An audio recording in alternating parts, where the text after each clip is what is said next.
Well, I'm certainly excited to be here. I've become, pretty good friends with Marcy and Kim and so many other women over this process. Certainly, it has been a long battle. I was formerly an NCAA athlete as well. I ran cross country. I'm a mom of two junior athletes, a girl and a boy, and I'm a current elite masters cyclist. Regionally, I compete at the professional elite level, and then on the national level, I compete on the elite masters level. So let's go ahead and start this slideshow. So just a quick overview. I wanted to, for those who might be looking at this video later, I just wanted to provide you guys with a little summary of what to expect. So we'll just jump right in. So first of all, the first. When we think about cycling and the topic of men and women's sport, it's mind-boggling how many men are actually in cycling. And if we try to think about, like, well, when was the first time? And the first time that it really became national and international attention was at UCI Masters Track Worlds in Los Angeles, California in 2018. Now, in the upper left-hand corner, you can see three individuals. The middle individual is Rachel McKinnon, now known as Victoria Ivy, who not only captured the world's attention by getting the first gold medal in a women's event, but also a female world record. And the athlete to his left, our right, is Jen. And she's a surgeon. She actually said, "It's not fair." And those three words sparked this huge controversy and essentially what has become now the big debate. So I kind of feel like that's like the first thing that happened. I was there. I witnessed so many athletes being frustrated, having seen Rachel's stats online, seeing him accomplish way more than most women do in their entire career. He did all of that within a few months prior to competition. It was just really frustrating for everyone. And the biggest thing about that was that we couldn't prove that it wasn't right. And that is what I'll get into a little bit later. Men have really been competing in women's sport and cycling for a long time. I mean, we've had hints of this happening, in the late 90s, early 2000s, where it just was kind of, whispered and hush-hushed. But it has certainly come to the forefront in these last few years. So in order to talk about cycling, it's a little bit confusing, but you need to talk about who is the governing body and how does all of this fit in with how rules and policies are made. So the UCI is the world governing body of cycling. It stands for Union Cycling International, and the American way we say it is the International Cycling Union. So they oversee all of the rules in cycling, and they're recognized by the IOC, the International Olympic Committee. So most recently, they joined the ranks of the same governing world bodies. And in July, they kind of surprised a lot of us by stating and admitting that there's enough evidence and common sense, as we all know, to prove that men cannot be females. They can't. And there's always going to be an unfair advantage. Unfortunately, they didn't take the most extreme case of saying that if you have XY chromosomes, you're a male and you can't compete as a female. They've played it safe, like most governing bodies, and said, well, if you've experienced male puberty, then you're not eligible. And they kind of cut this off at age 12. So the UCI has now protected elite UCI events. Unfortunately, in the United States, we have the USA Cycling, or USAC, as our national governing body. And rather than follow in the footsteps of the UCI, they've instead said that, we're going to have our own policies, and those are going to start in 2024. To talk also a little bit about cycling, there's quite a lot of disciplines, which I think is really confusing, and they use different bikes and different settings. There's different rules. We've got road, which is what you would think of for like the Tour de France. We have mountain biking, which is, you're in the trails and it's a very knobby suspension bike. You've got track, which is on generally like a wooden or concrete velodrome, either indoor or outdoor. It's there's no brakes involved in that. It's just a single speed. There's BMX, and then we've also got cyclocross, which is kind of a combination of road and mountain biking. And then we have gravel, which is mostly ridden on gravel trails. The first four that I mentioned are Olympic sports. And then the other two are not Olympic sports. All of them have world championships, and any of those events that are covered by the UCI will have the protections where men aren't able to compete. Okay, let's see. So just to talk a little bit about USA Cycling's policy, they've now determined, and I just had this confirmed from an email of them, that they've divided all females into either Group A or Group B. So you're Group A, you're a top athlete, you're a Cat 1 or a Cat 2, and Group B athletes are Cat 3, Cat 4, Cat 5, or collegiates. They did confirm that any national championship, regardless of what category you are, if you're in a national championship race, you have to adhere to the Group A policies, which are a little bit more restrictive. You have to have a reduced testosterone for a minimum of 24 months. And then you have to apply and maintain a reduced testosterone for your period of eligibility while you're competing. The trouble is that with the Group B athletes, which are all collegiates, they're not protected in the least. It's pretty much just self-ID. You just register 30 days before your race, and that's that. So I feel like our collegiate women are still probably going to be taken advantage of and not given any of the protections of any other females for national championship races.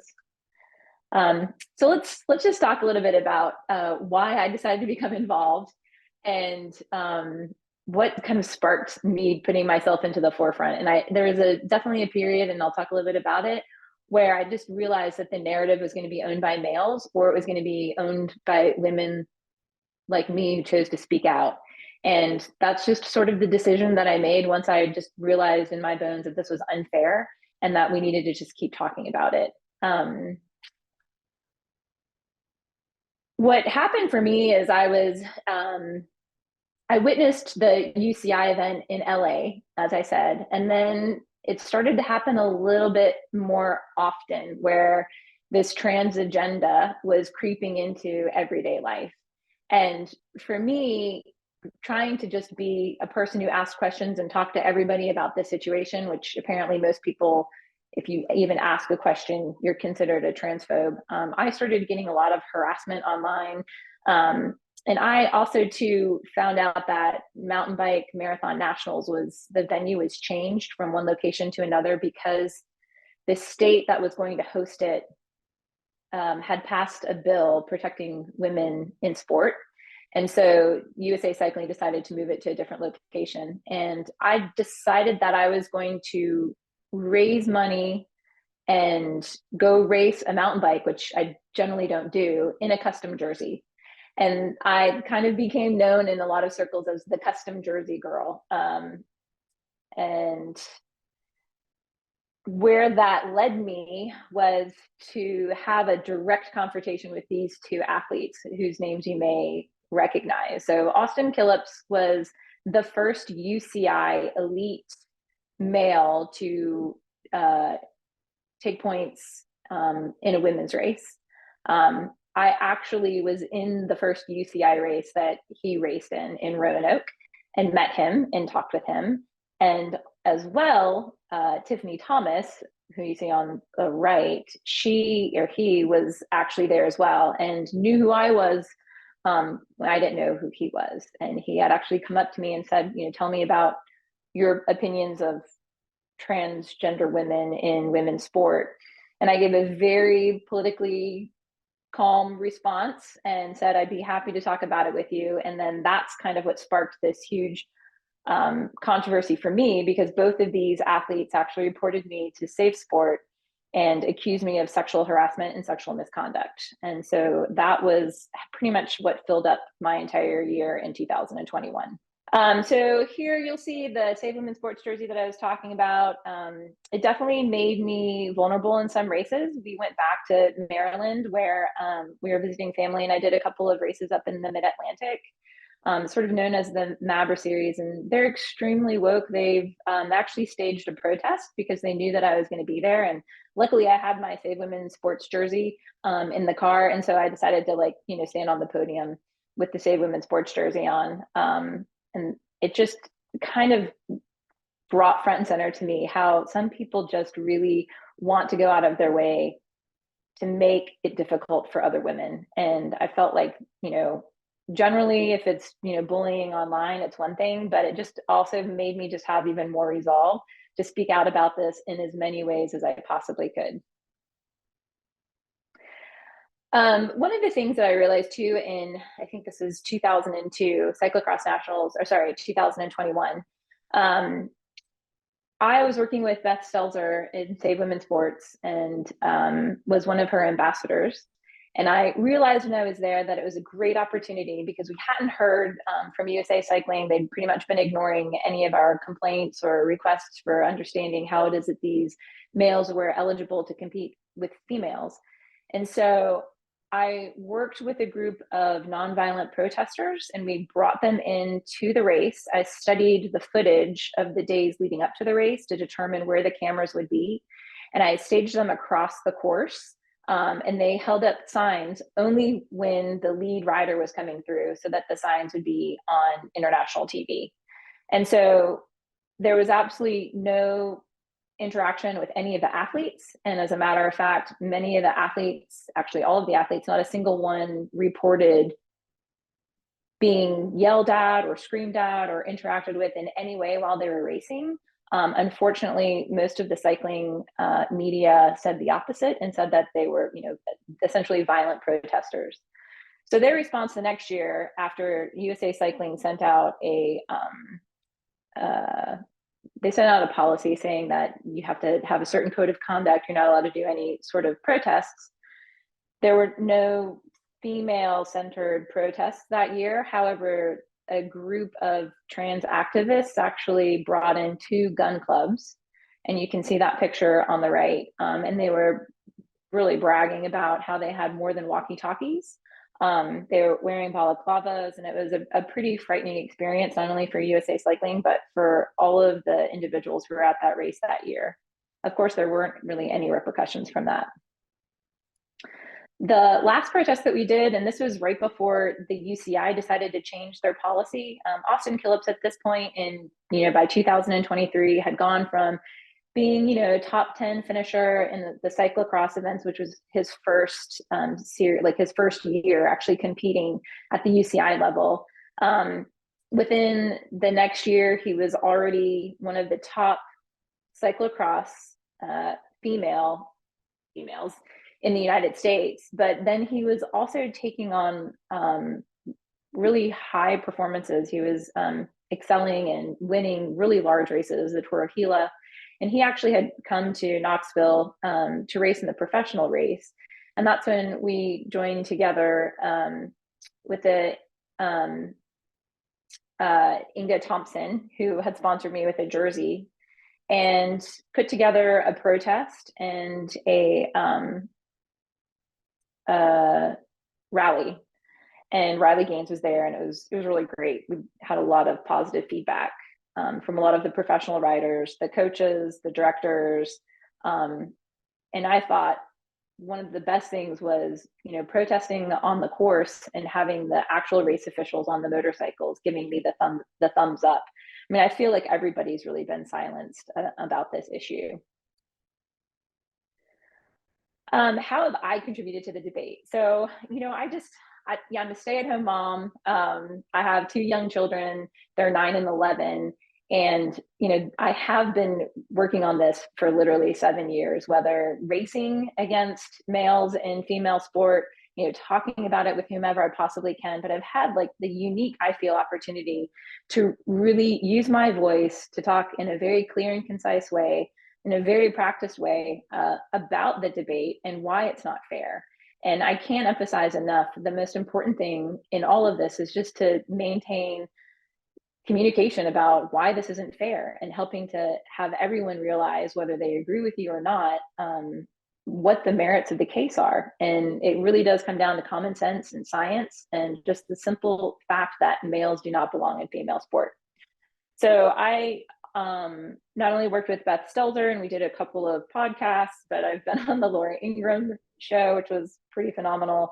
I've testified in 3 different states. I've been on a couple of different Fox News stations, but what I'm most proud about is working with my state here in North Carolina, not only to propose the bill to work through the House and the Senate, but then also to be there when they passed it into law. And I was really excited to be able to do that with my daughter, Gemma, who was, it was a great experience for her. We were introduced on both the House and the Senate when that bill had been vetoed by our governor, but then they overrode it and it was passed into law this past August. I was also fortunate to go to the Capitol and speak on the Capitol steps with Moms for America. It's just been, I feel like I've just really been given this awesome responsibility to use my voice, my experience as a lifelong athlete, as somebody who's always asked a lot of questions and talked to a lot of different people and tried to understand the best that I can what the situation is, and just to help other people understand who this affects and how it's not emotional. It's not an emotional debate. It's based on science, and there are certainly a lot of emotions that women and girls are feeling when they're being shut out and not being allowed to talk about this.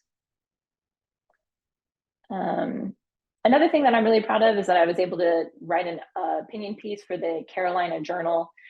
A huge fact that I love talking about is that I am a registered Democrat, and I moved to Chapel Hill after graduate school. I moved there from Ireland, where I got my master's degree. I lived in Chapel Hill, which is kind of the mecca of overeducated, liberal, minded people. I worked as, or I volunteered as a AmeriCorps fellow for 2 years, and I worked at the university for 8. So the fact that I've been able to communicate with a lot of people who are Democrats and show that this just isn't a conservative issue, it's a female issue, it's a female rights issue, and women deserve to have protected classes in sport and also in other places. Single sex spaces exist for a reason, and we should maintain them. A couple of the organizations. So as I mentioned, back in 2017, 2018, when we were starting to see this as athletes and we were just talking amongst ourselves, there really wasn't very much going on. But we were able to look to this organization in particular, Fair Play for Women, which is based out of the UK. And they had been experiencing a lot of this before it became in the forefront of the US. So I felt like their support and helping to work with them to find information beyond what it was that we were told, saying, oh, we should accept that trans women, men should be in our sport, and knowing that it wasn't right. They were just really instrumental in being a support and resource. Save Women's Sports with Beth Stelzer. I mean, she really was somebody who made a lot of waves and gave a lot of women and men a place to talk about why this was unfair and what we can do about it. So I'm very grateful to her. And then you can't talk about men in cycling without mentioning I Heart Bikes. I mean, this individual has really brought front and center the sheer number of men who are masquerading as women in female sport. And if you aren't aware of I Heart Bikes, they're definitely worth a follow, because with like a tongue-in-cheek kind of description, they're able to really show everyone how this isn't a tiny issue. It has become a huge issue in cycling. And then, of course, I'm eternally grateful for Icons Women, being a part of, Icons and in the background a little bit, and having their support and having a place to talk about this, and seeing all of the work that has been done in such a short period of time. I mean, the mountain is high, but every day we climb a little bit of it. And we don't do it alone. We do it with the support of so many of you. And it's just growing every day, which I'm thankful for. When I talk about why it is that I've become involved in this and how it is that other people can do this as well, I honestly have to say, it's really just about educating yourself. It's reading everything. It's understanding the argument, and it's talking to everyone. I made a very specific decision when I was first being put in the forefront and being called all sorts of names, I decided that I was going to make every single post I made public. You know, from having a very private Facebook page, I just decided to say that every single thing that I'd post about men in women's sport would be public. And then as well, like I go out and I talk to everybody about this. I don't care if you're in the elevator next to me or if you pass me on the hiking trail or if we're standing on the sideline of my daughter's soccer game or son's soccer game or in the car line. I'll somehow find a way to say, hey, so what do you think about, you know, transgender individuals playing sport, about boys playing sport as girls? I also feel, especially having been at this for over 7 years, I understand that this is a long-term issue. When we were first looking at this, we were told that it might not even be resolved in our lifetime, which just is heartbreaking. And it seems like we've made so much movement in the past 5 years that I think I'd actually have to disagree with that now. I think the other really important thing is to use the correct terminology. I don't think it's offensive to call men men. And I think we all need to own that a little bit and understand that when it comes to sport and biology, we can't pretend that a human can change their sex. They absolutely cannot. Men are men and they don't belong in female sport. I think too, you know, when we talk individually with other people, it becomes like a really emotional issue. And that's something that we can combat by just sticking to the facts and staying on the message and just listening to people talk, because there was certainly a time when I disagreed with the idea that we can't be inclusive. And I remember very specifically when I was talking with my, you know, best friend, Marnie Harker, and she was sitting on the track and she was telling me why it was unfair that she had to register and compete against males in her event. And it really was this moment where I had been this, you know, let's let everybody have their place and let's let everybody have sport. And then something clicked and I realized that's not fair. There's no way that that's going to have, that's going to be fair for anybody in the long term. The other thing I would say is don't waste your time with social media debates, but do provide support. I mean, there's a lot of movement that happens. There's a lot of people that get their information from social media. But if there's trolls or if there's individuals who are just trying to like suck you down into a deep, dark place, it's obviously not going to work out for you in the long run. Save yourself sanity and just, you know, move on, post what you want, but don't try and get into a debate with people whose minds are never going to be changed. The other thing I would say is ask your local sports programs what they're doing to provide fair opportunities for women and girls. Like if you have children, ask about it before it becomes an issue, find out if there's a policy, help them work on a policy that's fair for women and girls. And then lastly, but not least, join the Icons Network. And then I will say the other thing that motivates me beyond a doubt, and I always get emotional when I talk about my daughter, but it is my daughter. I mean, she's a phenomenal athlete.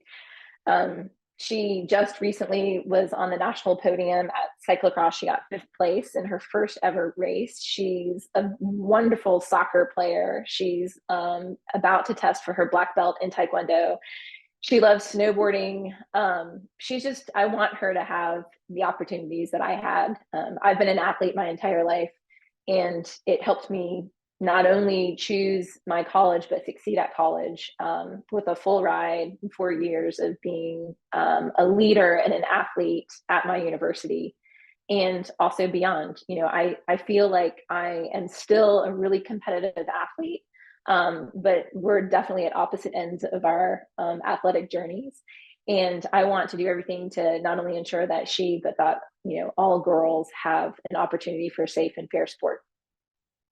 And that is the end of my presentation.